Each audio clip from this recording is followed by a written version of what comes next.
Where did your paths cross in football? Probably shouting at me from the side of the pitch, and I'd probably cause some trouble on it. We've ran off and I'm crying. I remember sweating and crying, like stretching. But this came in. I mean, the ownership at Leeds was a complete farce. Me and Jimmy Pollard killed him. Old classic. Yeah, we killed him. He tries to take it because he's tougher than mine. But really, he's devastated. That's clobbered him right in the face.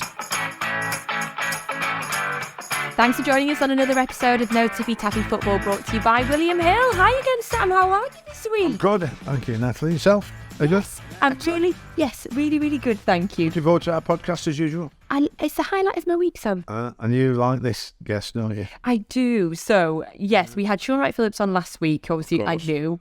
And I know this week's guest from work, we've worked together quite a lot at City, so that might give a little indication. Do you want to introduce him? Yes, it's a pleasure to welcome Michael Brown to do our podcast today. Really looking forward to it, of course. And he joined me last season in the first Legends football match for the remembrance of Manchester.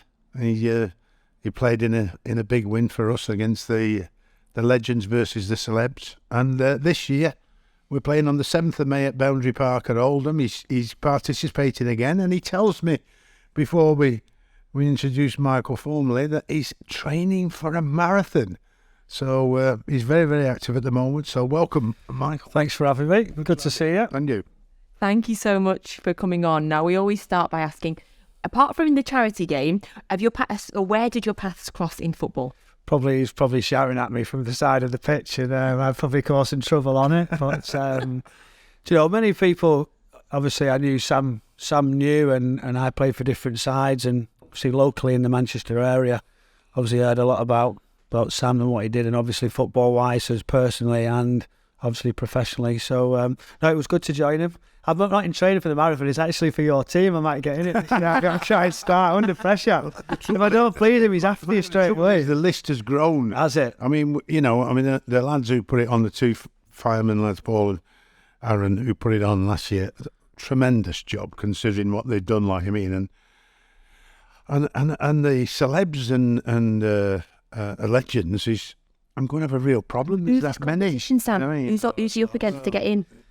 I'm not going to get telling him. He's got Dunny, hasn't he? If Dunny's there, that's it. Yeah, well, he needs to check. Dunny is my favourite. Dunny's the favourite. Dunny. That's good though, isn't it? It's really very good, yeah. There's loads of good players. I think they raised about 80,000 last year, and we're hoping, obviously, if everybody gets behind us who's listening to this and comes as supporters on the 7th of May and raise more money for the remembrance of Manchester for those victims of the arena bombing, you know what I mean? So get yourself down there, and we'll really enjoy seeing you there, and hopefully we can put on a great show like we did last year.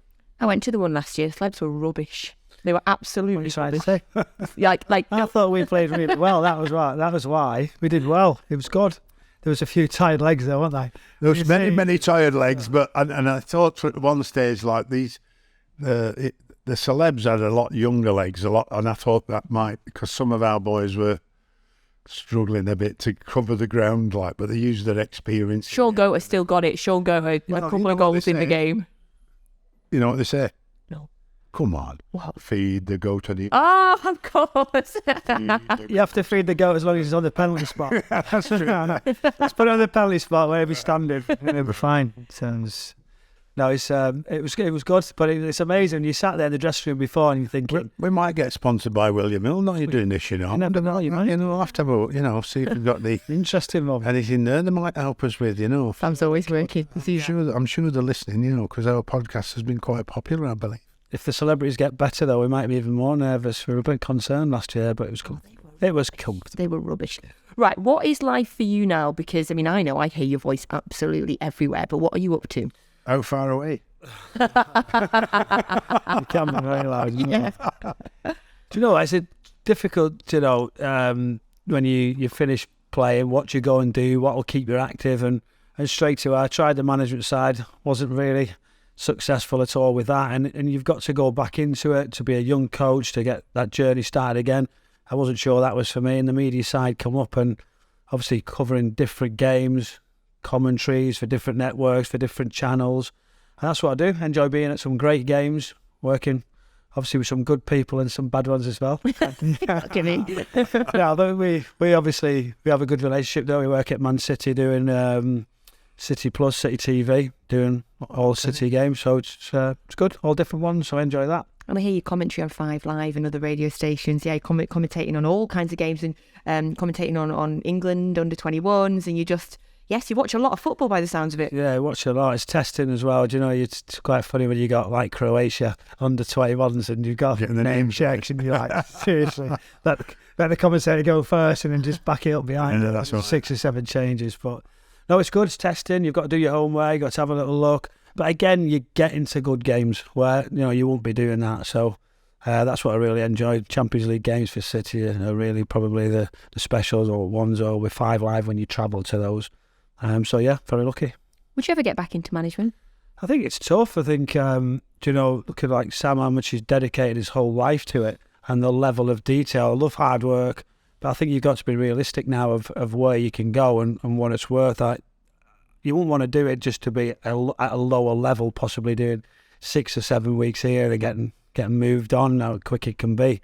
I think if you were getting to a championship and into that sort of level would be something you'd look to. So I think I'm happy where I am. I think you've got to be realistic. If you want to be good at it, you've got to dedicate coaching hours and the amount of time on the grass, and I've lost that sort of now. So I think it's not too late, but I think I'm happy doing what I'm doing. We've had a lot of guests on managers or aspiring managers, former managers, and we'll get into a couple of them because you've worked with. One of them. Yes. Before we do, though, we had on a while ago now, Robbie Savage was a guest on our podcast. Now you're here, we need to clear something up that he mentioned. Now, there's a famous clip where you hit Martin Keown. Allegedly. All right, we'll clear up. Okay, let's clear up. What happened? What's the story? Well, it's one of those. It was a few years before Peter Beagrie started doing the Sky, and I knew Peter Beagrie really well. Yeah. So we used to clip the balls over to Peter Beagrie, who's pitch side with a mic. He used to have a bit of a laugh about it. We'd try and hit him. He'd sort of bring it down, and it was all, is in good faith. So I've always had that in my head whenever there's people around trying to sing the balls to have a little bit of fun. So Sav, we were at Arsenal. He was at Leeds, and it was myself and Alex Bruce. And we're warming up and having a little look, and Sav's behind the goal, but it's actually in front. They've actually set him up in front of the Leeds supporters, which straight away it's obviously causing a bit of one of them. You can see them after him straight away. So I thought, well, I'll have a little go, clip this ball, and try and hit Sav. And I've gone, and I thought, that's too big. So I've rolled it another 20 yards, a little bit closer. I thought, that's got a chance. So I've clipped it, and do you know you've hit it, and I don't hit that many good goal shots, but I've hit it, and I thought, oh, this has got every chance. And I remember just started travelling, do you know, you're running away thinking, I'm looking and going, oh no, this is good. It's got every chance. Martin Keown stood right next to him. And it's gone, and it's absolutely smashed Martin Keown full hit right on his nose, side of the face. And if you watch it now, you can find it. And literally, there's these slow-mos, and he tries to take it because he's tougher than Mike. It's like, he's trying to take it, and it's okay. It's okay. But really, he's devastated. That's clobbered him right in the face. But I did try for Sav. But ironically, Martin's looking for me. We've ran off and I'm crying. I remember sweating and crying, like stretching near the dugout as far away as possible. Who told him it was you? Well, that's insane. Someone has said, I think it was Michael Brown. So he's gone or he's gone. So obviously he's doing articles. He's saying he's never hit the target in his life. He's never done this. He's properly chewing him. And I heard he was looking for me. Obviously he's snapping. Yeah, he's chewing. He's hitting full belt. Everyone's seen it. And then literally I've gone on the bus and I turned my phone on. And my phone just melted. Like literally the battery was just going ding, ding, ding, ding, ding, ding, ding, ding. Battery gone. I heard he was looking. So it was years later. I hadn't really seen him. I passed him in like a press room when I started doing this sort of job. Passed him in a press room and I'm sort of hiding from him. So I'm thinking he's going to still have me. But luckily it was quite a while away. And then we got put on a job. It was Portsmouth versus Arsenal. And they said, BT, can you do the job? I said, yeah, great. And then they said, you work with Martin. I said, all right, fine. You do know what's happened. So did they get the footage? So they obviously knew what it was. Crackers. So first I walked in the Winnebago before they get in. He's dead serious in your mind. He's, hello, nice to see you, Michael. So he's let it go. So then we're at the game and we're at the side of the pitch, and Jay Humphrey's presenting, and it just said, the sign next to it said, "Beware of flying balls," pause for, and he's just gone like that to Martin, and we've sort of buried it, but it was brilliant. I wish I'd have got Sav. Yeah, we all wish you'd have got Sav, I think. So yes. You've popped up on our podcast a few times. One of the story we need you to clarify is when you were at Leeds, and we had Carl Robinson on a few weeks ago who mentioned this one, the retirement of the number 17 shirt by Massimo Cellino. Yeah. Can you tell us about it? Well, this came in. I mean, the ownership at Leeds was a complete farce. Literally, whether it was going to be administration, whether it was going to be a different owner. You've gone into the training ground, obviously all the hot baths, the hot tub, everything's empty, the water, the pool. He doesn't believe in this. From Italy, we don't do anything hot, we don't do that. And his unlucky number is number 17. So any other club, he's retired it. So I'm thinking, I've got 17 on, I'm 36, 37, and I'm playing to keep Leeds. I'm trying to keep Leeds up, I was like 37, and I'm looking, I'm doing all right, and luckily we had a couple of good senior players there that got Leeds over the line, and come to the end of the season, and I was got number 17, completely took it out. Literally vanished number 17, the next year at the start, no one wears it, bad luck. Bad omen. Yeah, he was causing all sorts of issues around the Leeds area because he was quite public, quite vocal, quite bubbly, having nights out. He's around the situation in the centre of Leeds where it was very hostile, where they want the club to do better. It was a weird situation. They thought they were going to be financially, again, in more trouble. Managers changing. Brian McDermott was there at one point. Yeah. And they went to Hockey Day at one point, and it was all changed around, and I left. Shouldn't have really. I was disappointed, but inevitable, wasn't it? 17. I thought I'd pick number 17. That's what I started as a kid, 17 at Man City. I thought it was almost, this is going to be the end, and I'll finish. But I had to go to Port Vale instead. Did you get 17 there? So how old were you when you finished then? I was 40. Okay. And I started doing sort of player coach. Rob Page was at Port Vale. Yeah. He was doing well, League One. Him and the owner. Norman Smurfway didn't really get on. Pagey left, he went to Northampton, which didn't work out for him. Brought in a foreign manager, Bruno Ribeiro, so I was assistant to him while still trying to play. And then I wanted to always play till I was 40, Sam. I wanted to try and stick in. I had a bet on my 30th birthday that I'd play till I was 40. Very good. So I got there right on it. But I was on the team sheet and I didn't get on, so my pal didn't pay up. What do you think? And then I was inevitable manager. I could have put myself on the pitch, but I almost felt it's embarrassing to put myself on. You never actually played when you're 40, is that what you think? I never actually crossed. You should have put yourself on just to say you played at 40. Do you He's get on what I the mean? team What do you sheet do? though, does it count, Sam? If he's on the team sheet? Unless you get on. No, he didn't get on. Sam's. Sorry. But I would have easily done it if I hadn't been given the job. Well, What can you do? yeah, I know that, but you could have still got yourself on. But it was almost like a bit embarrassing to put yourself on. Devil. Couldn't do it. Not embarrassing to play football at 40. No, but I couldn't do it. That's why you wouldn't make a good coach or manager if you're thinking embarrassed about that. You can't be thinking about that when you're coach or manager. You can't be ruthless sometimes. I think, Anyway, I lasted till I was 38, so I was caretaker manager of Preston when I finally hung my boots up. But it's a great career in it when you think. And even then, when I packed in, I thought, I could.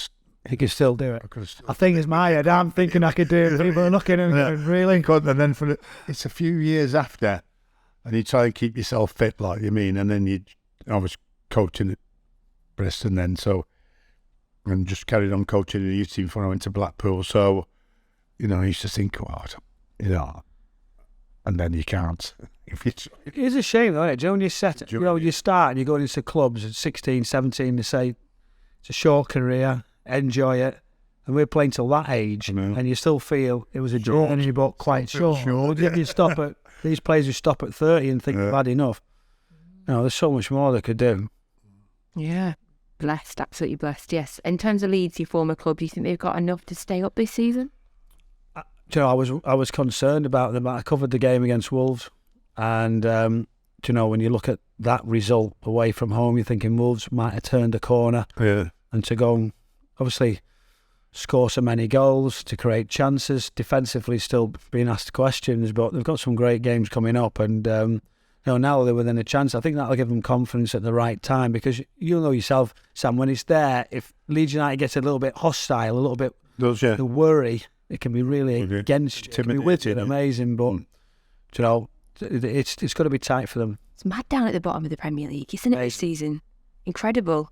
So many teams, Sam, are down there fighting. I don't ever remember. The biggest surprise is West Ham, isn't it? We spent 130 million and had such a great season the season before, and it's like it's the tale of two trophies, isn't it? Well, there's the Premier League, not really a trophy, but only if you win it, of course there is.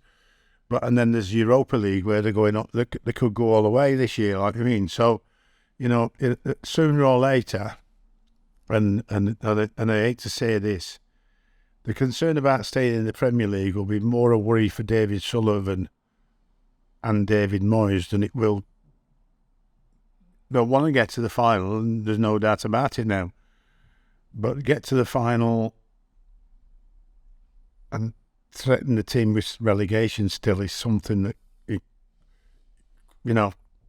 what would not be tolerated, I don't think, like I mean. So, he's got to try and continue to go for the trophy, but make sure he's improving the Premier League results. Yeah, it's fascinating. Yeah. But the rest, Leeds, surprise. Do you think, I looked at it, I thought, well, Bournemouth, Southampton, you're almost going, right, they're going to be done. And then there's maybe one other. But now there's results being got by them, and it's just got tighter.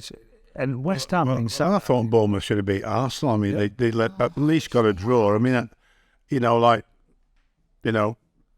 maybe it's the players just run out of energy or whatever it was, or maybe they just couldn't hold on, or maybe manager might have been able to. Because I know Gary quite well, he played for me at West Ham, like whether he just made sure they didn't lose in the end, put 10 defenders on them. That's an exaggeration, obviously, but just protect what you've got. Like, I mean, you don't need to go attacking anymore, because Arsenal are going to come on to you and leave you big spaces to score another goal from the counter-attack and finish him off. Instead of letting Arsenal in, and unfortunately they did. But then they went to beat Liverpool.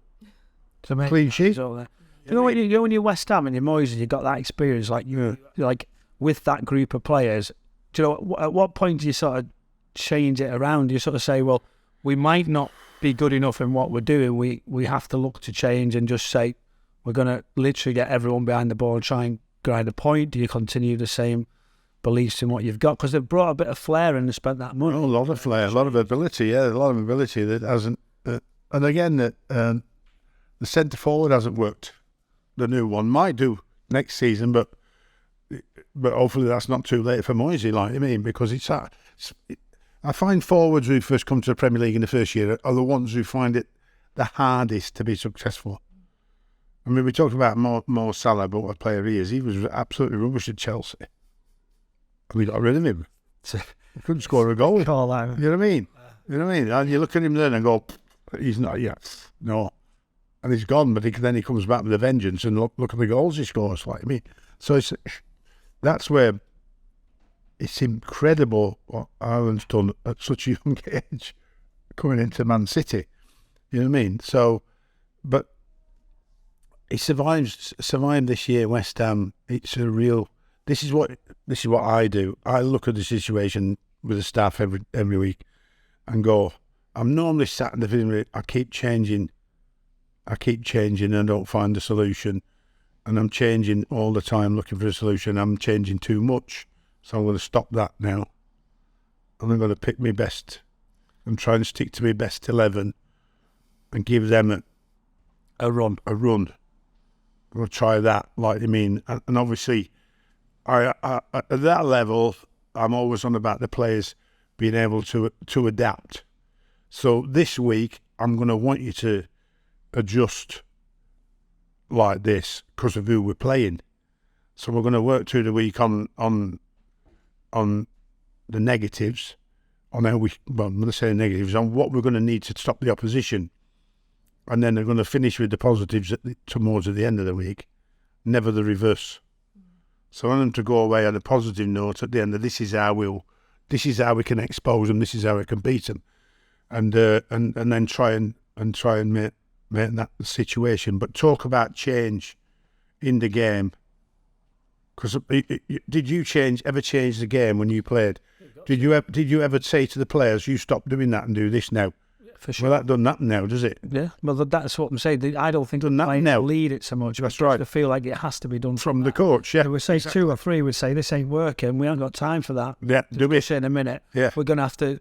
You go and make that extra run, spin it, turn it, or you go and sort him out. Just go and stand on him for 10 minutes, or whatever it may be, or give it to a particular player who's got someone on the back foot. But I was always about in this situation, be able to look at the situation. Because the only thing I can do is put a sub on and change it, or maybe I can get, if somebody gets injured, I can get the lads to play with the back 5 or whatever it might be. You know what I mean? But it's a difficult job to find a solution to get them out of the problems that they're in, because the lack of confidence. I go basic football, so basic that. You don't have to think about it too much. Because if they're trying to bring a ball down in their own half or in their own box and play out from the back when you're losing every week, they end up doing what they shouldn't be doing and making the wrong decision. Give it back to the opposition that's scoring. So clear it. Get up the pitch.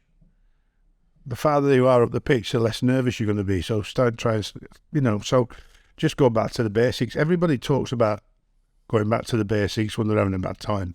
But it's how you instigate it, how you without going overboard and saying, "Oh, God, it's just like, we can't, just like, players like, but you don't know what players like now because you haven't dealt with them. But they're a lot worse than what you were. Wow! And you were never bad. Obviously, you can't be bad if you play till 40. So it's really tight at the bottom of the Premier League, and it's also suddenly getting quite tight at the top of the Championship as well, which of course involves one of your former clubs, Sheffield United.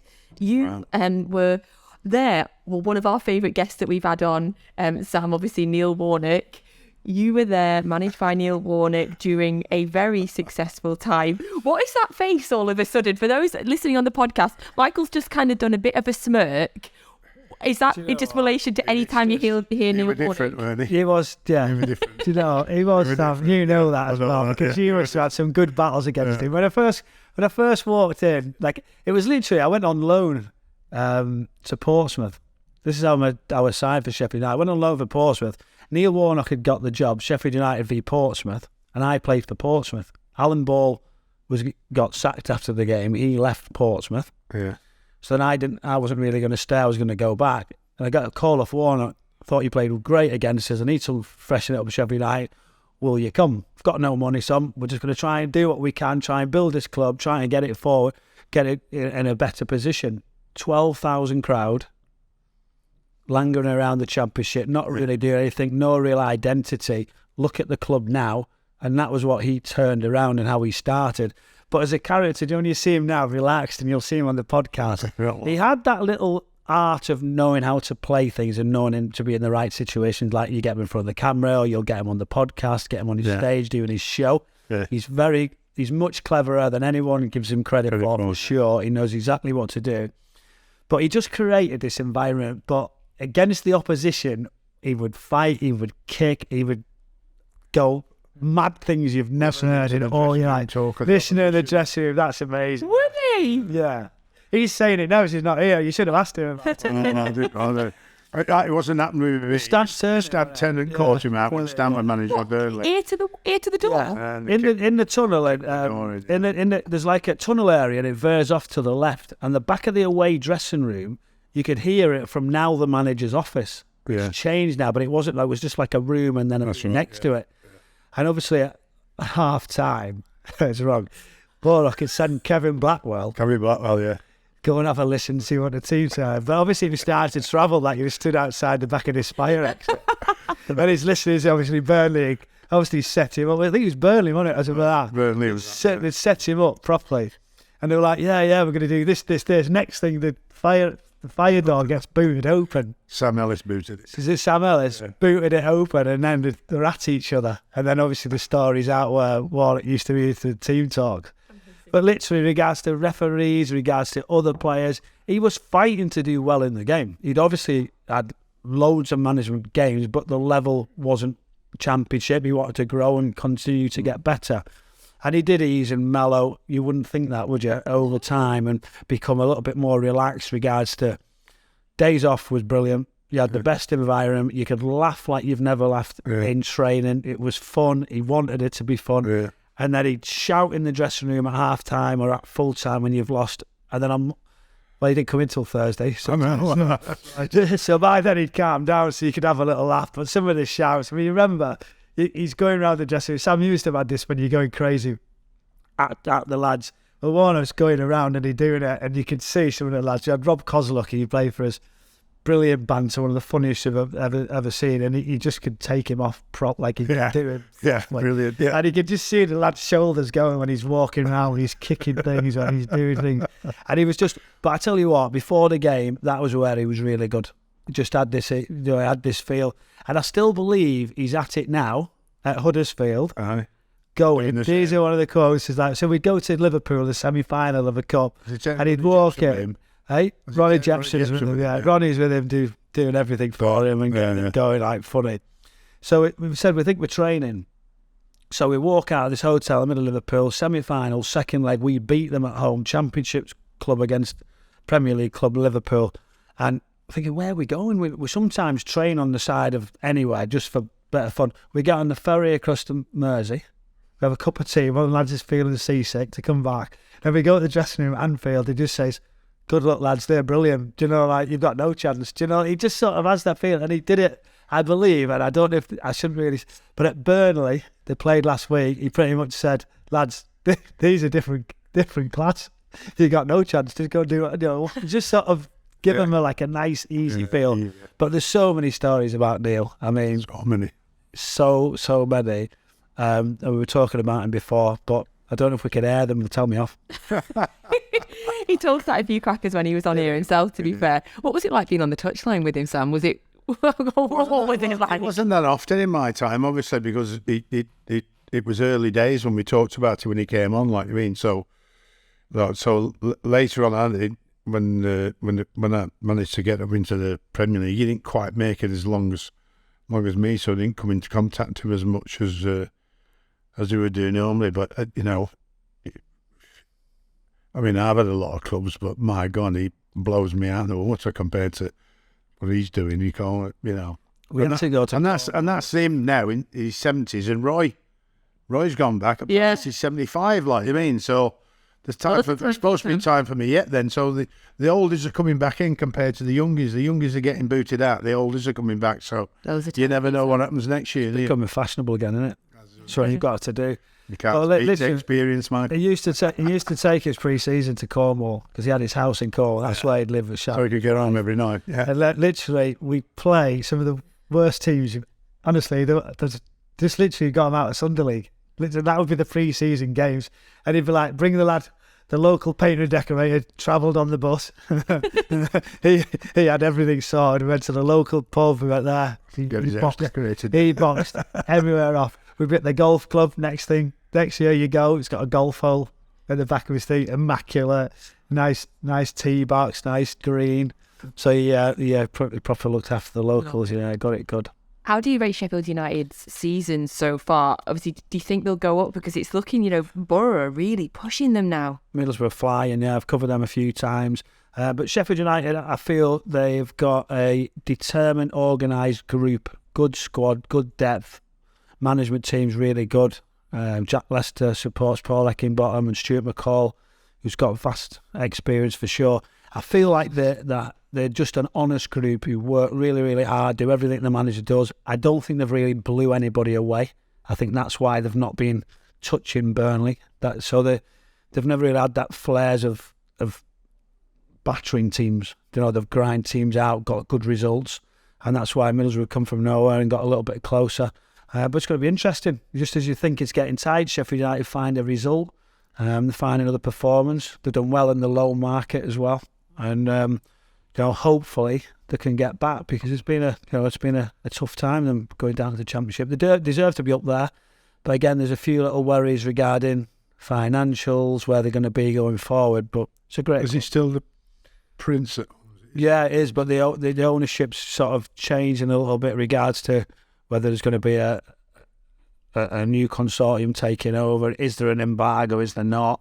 Saying it's just a little bit of cloud over the top of them. So financially, good time. It's spoiled Chris Wilder's time.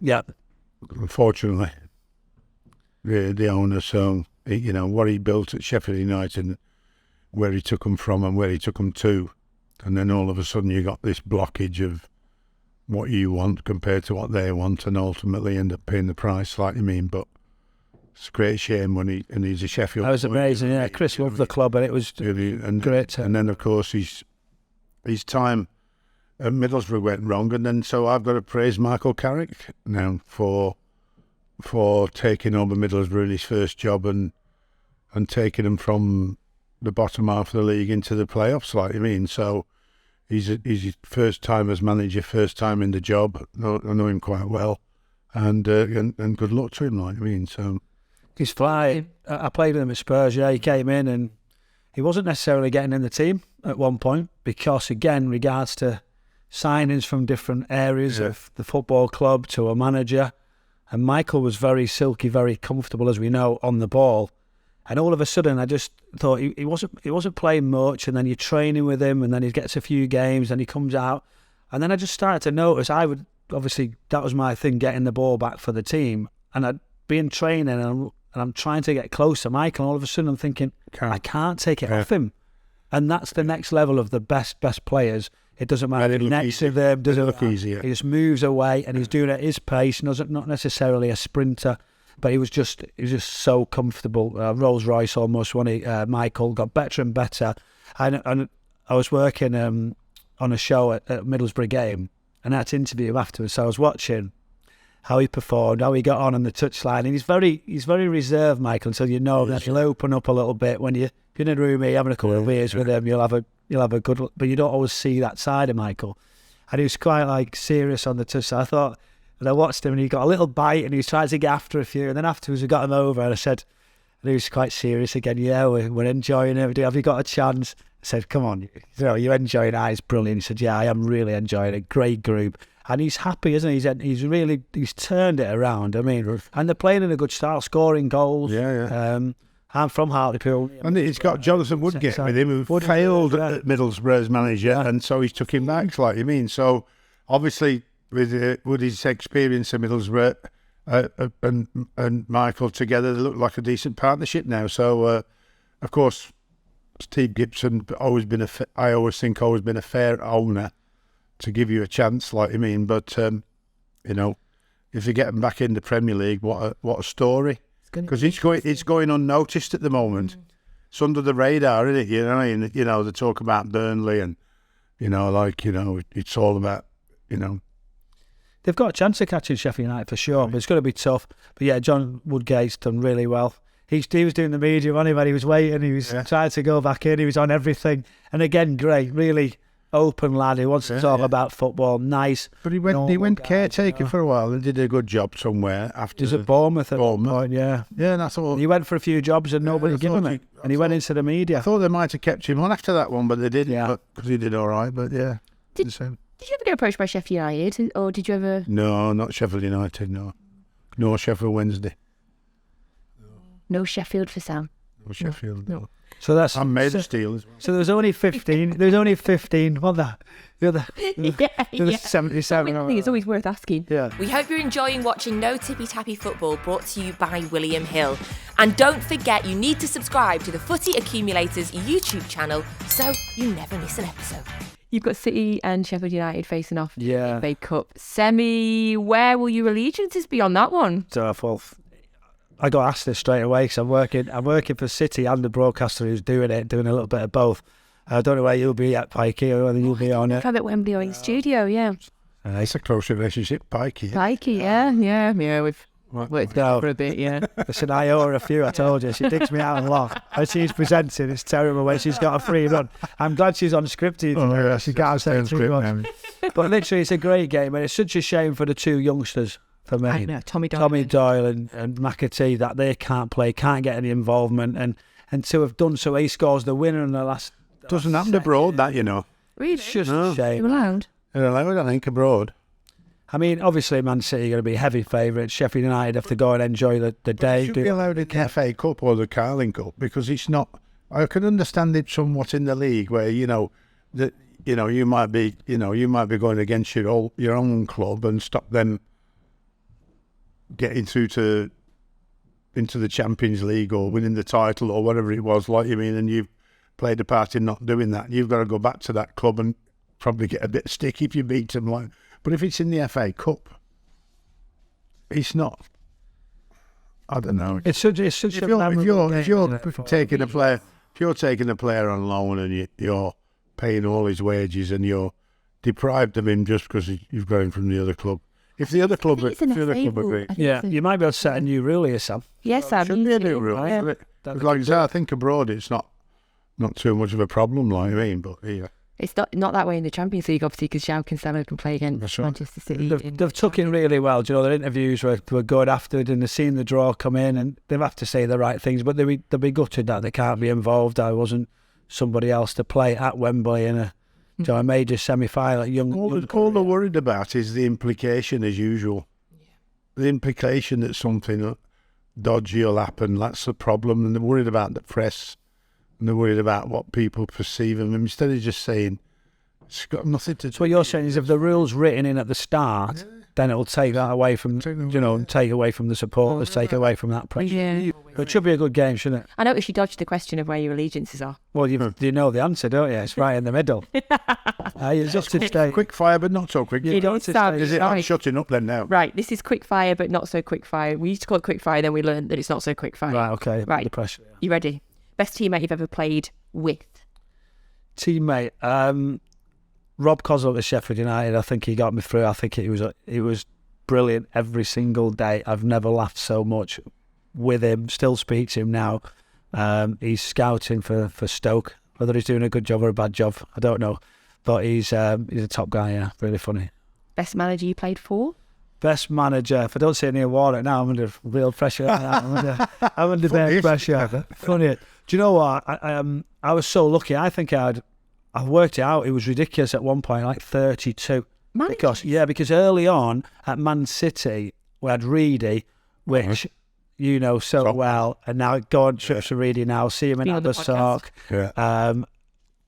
Brilliant, funny, and I was a youngster coming in at 16, and that's what I learned off watching Reedy as a kid, and it was brilliant. It was a shame I couldn't have spent more time with him when he went on the journey, but then we had so many managers at Man City, it was just ridiculous.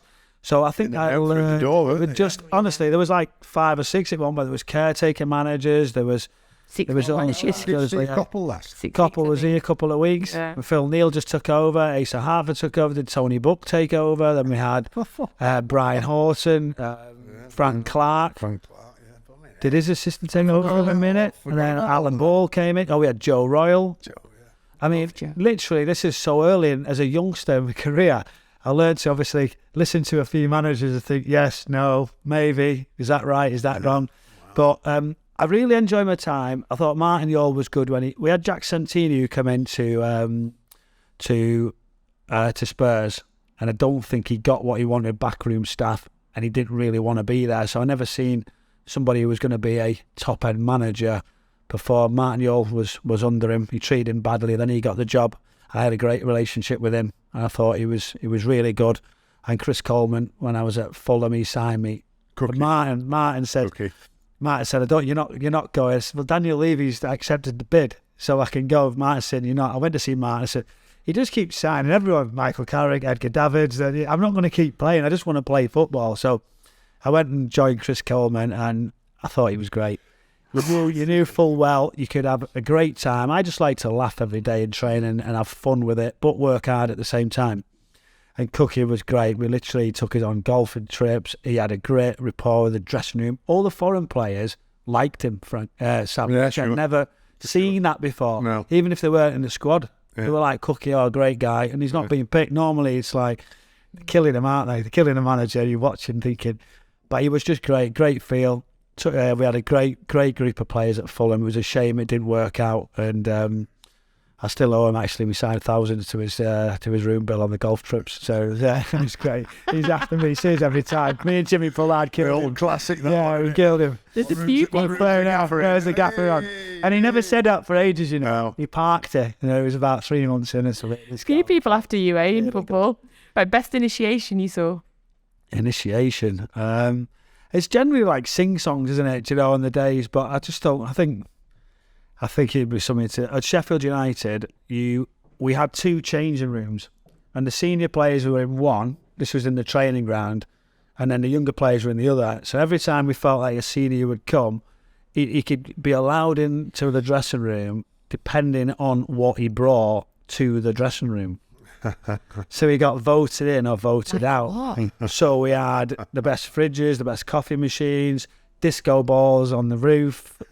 Brilliant. The best things for the showers, the mirrors. What did someone bring that got him voted out? Well, it didn't fit at all. So, and then it got a bit ridiculous, didn't it, as you can imagine. But over the years, it was very, very funny, very good. Brilliant. Led Love by that. Kozluk. Yeah. Will Sheffield United get automatic promotion? I certainly hope so. It's going to be tight. Nice distraction. Quick fire, this, isn't it? Yeah. That's all right. No, it always happens. I hope so. It always happens. Hope so. Who will be the Spurs manager next season? If you're asking me for an outsider, a possible Vincent Kompany, possible. Oh, I've not heard that name linked. Okay, you starting that? Do you know, you've got, when you're returned, there's a bit of advice here. I got sacked at Blackpool. This is no speech for quick fire question, we should get rid of him, but I got sacked at Blackpool when we finished third and we just got beaten in the playoffs by Bradford. And I got sacked by Owen Oyster. I was in prison at the time, by the way, but anyway, that's another story. To get a pilot. You know what I mean? I vowed then for my family and me personally, I would never show that sort of loyalty ever again at a football club. Whenever and wherever I was, I would try and determine my own destination. And if something better came up for me or something, I wouldn't get caught up in the euphoria of what happens at that particular time if you're successful. So I've left more football clubs than I've been sacked from because I decided to leave. I got sacked at a few because of new owners coming in, and I haven't been sacked at any where I've done a bad job. Because even Newcastle, 6 months, just circumstances, new owners. So I'd encourage anybody and everybody in football look at this and say, what's he talking about when they've got contracts like me? But they mean nothing when it's the reverse. Like Sean Dyche. 10 loyal years, probably often turned down other opportunities to go and do another job, and ultimately now he's got a great job and deserves it to have a go with a big club like Everton, and good luck to him. So you've always got to look over your shoulder, and now I'm going to go to Steven Gerrard, big reputation what he's done at Rangers, Aston Villa, 8 games, 10 games in. Patrick Vieira. Oh, this is Patrick Vieira, top manager, like Steven Gerrard, top player, top manager. Frank Lampard, gone. They've all gone. You know what I mean? So all the bullshit goes around them because they start well. Yeah. It's about sustainability. It's about growing your career. You're getting all that praise. Don't listen to it because down the road you'll be gone if you don't get results no matter who you are. So, you've got Vincent, who I hope, and then they're all saying, Vince's going to take over at Man City. Well, if he wins the league at record time now and Pep leaves, then there'll be a chance. But when Pep decides to leave, if Vincent Kompany's nowhere near doing as well as he's doing now, won't be the manager of Manchester City. Yeah, for sure. That. I asked him. You know what I mean? I asked him the questions. Luckily, we had a sit down with him, and I said, Pep Guardiola's said you're going to be a Man City man, and he said, you know what? I've got so much work to do. That's the best manager in the world. I've got to keep a foot on the ground. He's a top. So I was really impressed with what he's done. Man, whenever short times out there, somebody on a radar. You're asking me, will be progression for Spurs? Listen, there's going to be so many people, isn't there, for Spurs? Will they stay more local, like Sam said before, regards to not going away from the Premier League? People knowing this this football and go for it. If for whatever reason won't happen, but if Manchester City do go for him next season for some, this is purely fictitious. Like, I mean, don't turn it down. We had Carl Robinson on and you said that as well. Yes, the things he turned down. 2 questions left. Will Harry Kane be at Spurs next season? Oh, that's a big one, isn't it? I think the management situation's so critical. Wonderful records, what he's done. I mean, the Man City link was what was there, wasn't it? Whether there was a bid, whether there wasn't, we're hearing different stories on that. I just think he needs to choose now, and I think if he wants to go somewhere, there'll be a load of clubs who'll take him. But I think he needs to do it, or to just say I'm staying now till the end. I think. Would you agree? I think here's an off the wall for you. Right, if he wants to keep him, Daniel Levy, call him in and say, who do you want as manager? That's interesting. Okay. Chance then, innit? Yeah. Respect. His mate's Ryan Mason. Yeah. Well, he wouldn't. I don't think he'd pick him off the last time because he's not. Yeah. He's not. I don't think he'd pick his mate. I think he's learning the ropes in behind, isn't he? Yeah. So hopefully one day we'll get that opportunity somewhere. Last question: which of your former clubs will win the FA Cup semi-final? Is it Sheffield United or Manchester City? Well, I think if you're going to put a few quid on that, what would you say? Manchester Where's City. the odds? Give me the odds. Give me the odds. The odds don't lie. Listen, heavily it'd be a miracle if Sheffield United can beat City. I think Pep always goes strong in these tournaments, but it's just a wonderful opportunity for Sheffield United just to go and see what they can do. Michael Brown, thank you for coming on No Tippy Tappy Football. We really appreciate your time. Thanks for having me. So thanks for joining us on another episode of No Tippy Tappy Football, brought to you by William Hill. We'll be back next week.